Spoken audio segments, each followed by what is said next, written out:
Chaps and chapettes, so they're making a video about chance creation, which is actually like a video which one of you lads requested. So it is one of those things in the game where you really do have to sort of just abuse a certain method that does work, and at the end of the day it often is the case in FIFA 18. But first of all, having a look at the actual formation, you can just see and just kind of map out the triangle plays where you can play the triangles in the 4-1-2-1-2, which formation we're using, for example, here. So we got obviously the center attack and mid, 2 strikers. We've got the CDM, right center mid, right back, and then you've got the left center mid, left back, and CDM as well. And you've just got a bunch of triangles, you know, center backs linking up with the right back and the CDM. You've just got to try and pick out the triangles again and again, and that's what we've done here. So we've literally just gone into the daily knockout tournament with a bronze team. Let's not be silly about it. Like, we've literally just decided we're going to absolutely roast and toast these lads, and we're just basically pressing LB with every single pass. A lot of the time you'll find that we're just holding down LB as well with the actual dribbling, but we're just looking for short passes, because it's almost like the sort of the Johan Cruyff sort of mentality, which is if you keep the ball, the opponent's not going to get it. And often keeping the ball revolves around you doing lots of short passes instead of taking a bit more risks with longer passes and crossing and stuff like that. It's like crossing in this game, for example. It just doesn't work. It does not work, because one of the reasons that I think it doesn't work, I think initially it kind of did, but they buffed keepers back to how they were in FIFA 17, where they can just run off the line, get it easily. It's not worth doing. And if you think about it, if you do a cross, then people are just going to hit you on the counter. I think there's a much higher probability that people are going to hit you on the counter than you actually scoring. So half the time, that's why you won't really see it. But we get into the next game. This guy's got a 60. I think he's got Ronaldinho and a bunch of other icons. He's trying it, though. We're just playing the lovely little passes there. And the finishing was so bad, we're having to pass it way more than we usually would, just to try and sweat it basically every single time, because these players were not capable of actually finishing their own chances once we got in the box. But a decent, I'll say that, a decent finish there. I was not expecting that. 2-2, we're straight back in it.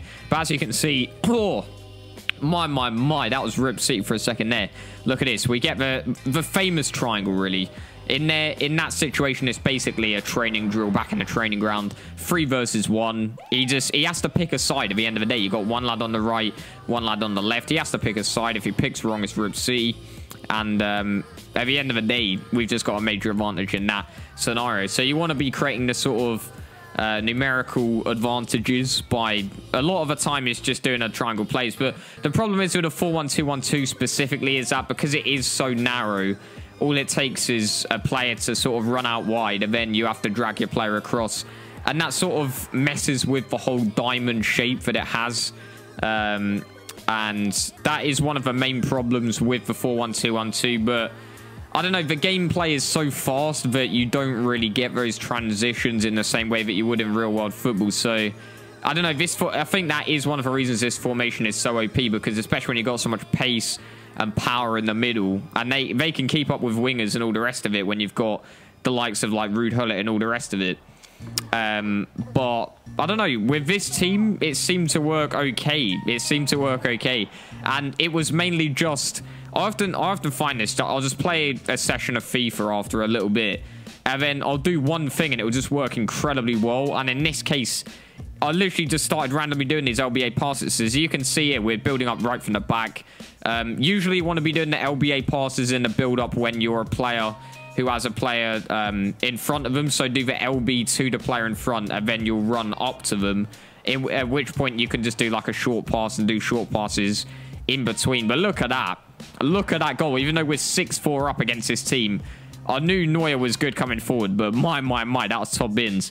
Nonetheless, chaps and chappets, that is a short video, but I just felt like it had to be made because I was just playing randomly with this bronze team, and it was just working so well. So yeah, that's going to be the end of the video. Probably upload the next Road to Glory tomorrow, and I'll see you chaps and chappets on the next one. My. I'm Mbirchy, you know it too. I've been at the top of the game for a while. Nick Breslin still can't crack a smile. He's the best in the game, he says it too. But he's chatting a load of poo, let's be honest, lads. He's bad.